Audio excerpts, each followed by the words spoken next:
Good afternoon and welcome back. You're watching Business Arena here on TVP World. I'm Aleksandra Marchewicz and these are the latest business headlines. Moldovan President Maia Sandu has announced that the euro will replace the dollar as the reference currency for the country's exchange rate.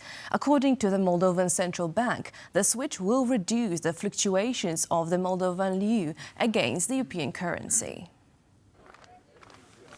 The reason for the move is simple. More than 60% of the country's trade and 70% of its transfers are made in euros. The switch comes at a precarious time. Since December 16th, the country has been in energy emergency following the suspension of Russian gas deliveries through Ukraine. In the neighboring province of Transnistria, the heating system operator has already warned the population to take some extraordinary measures to conserve heat.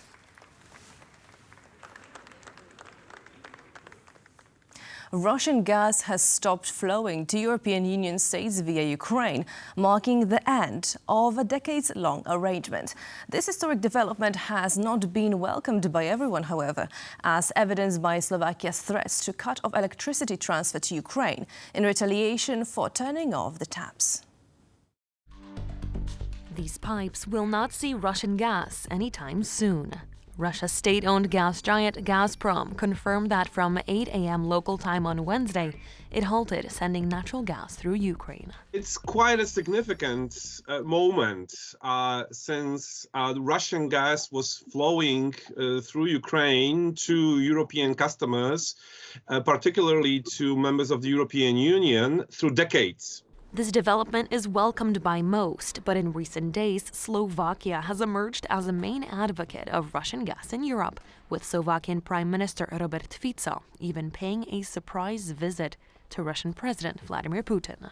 Slovakia had also a transit deal concluded with Gazprom, and they were earning money from shipping Russian gas to other EU customers. And this agreement is valid until 2028.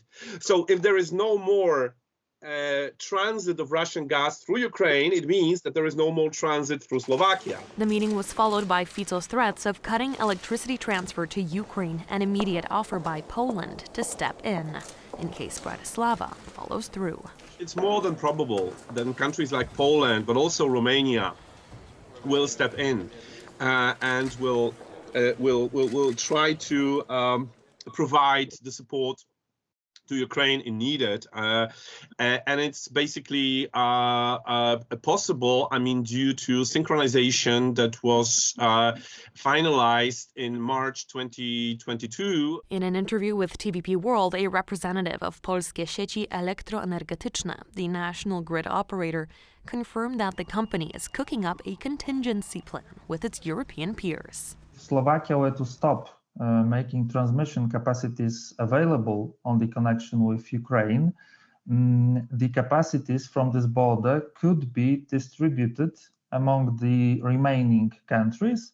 Ukraine has connections with 4 EU member states: Poland, Slovakia, Hungary, and Romania. Poland right now is responsible for 15% of power sent from Europe to Ukraine. But the only bidirectional connection between the two countries can handle more load. It's worth mentioning, however, that Russian gas still flows to Europe via Turkey. The end of transit of Russian gas via Ukraine is a historic moment for Central Europe and a crucial step towards weaning the EU off Russian energy altogether. Now stay tuned for The Bottom Line, where we will discuss that and a fresh batch of macroeconomic data from Poland. Now, it has been a bad year to the Latvian airline airBaltic and its passenger. Now, the carrier has been forced to cancel thousands of summer flights due to maintenance delays from its engine supplier. The company will have to cancel over 4,500 flights this summer due to extended delays in engine maintenance by Pratt & Whitney, the supplier of its Airbus fleet. The disruption will force the airline to cancel 19 routes and reduce frequencies on 21 others. Last year, Wizz Air had to ground aircraft because of Pratt & Whitney's engine maintenance issues, and British Airways amended some of its routes because of delays in engine parts deliveries from Rolls-Royce. We greet the new year with some fresh PMI figures, which gauge manufacturing sentiment for Poland and for the Central European region. The numbers don't provoke jubilation, but there might be signs of recovery on the horizon. The final batch of numbers for the last month of 2024 are in, and they show that Poland's manufacturing sector saw a further decline in December. The Purchasing Managers Index, or PMI, dropped to 48.2 from 48.9 in November, marking the strongest deterioration since August. Our neighbors in the Czech Republic also saw a further deterioration. They're down to 46. Hungary, on the other hand, continued to expand. It's above 50 for the second month in a row, going up 3 points since November to 50.6. They all outperformed the Eurozone average of 45.1, however. Well, it looks like we have more of the same, more muddling through in industry. Well, S&P Global's Trevor Bolchin points out, however, that closer inspection of the sub-indices does provide some cause for optimism moving into 2025. First, there was an improvement in expectations for future activity.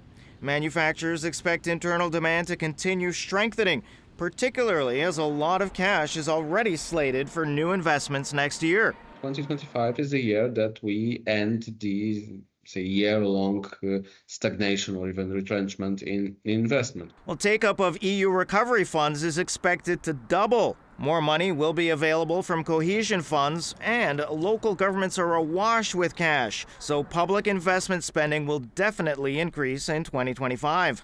On the external demand side, Poland's largest trading partner, Germany, continues to be a weak link in the sector's activity, but improvements are expected. You should expect external demand to become a bit firmer. I know that the PMIs are looking dreadful right now, but they will probably improve.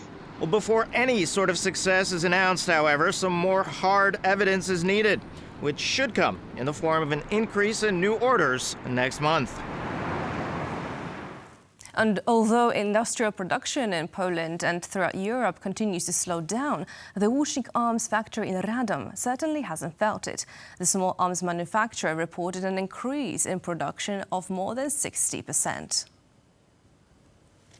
The company could barely keep up with orders coming in mostly from the Polish military, but it says recent investments in production optimization and state-of-the-art numerically controlled machinery got across the finish line. Last year, the company's most popular products were the acclaimed MSBS Grad rifles, the VIS 100 pistols and Grad underslung grenade launchers.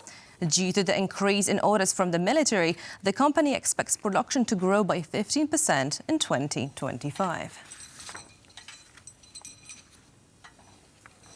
And that is all for our business updates for today. For more business stories, check out tvpworld.com.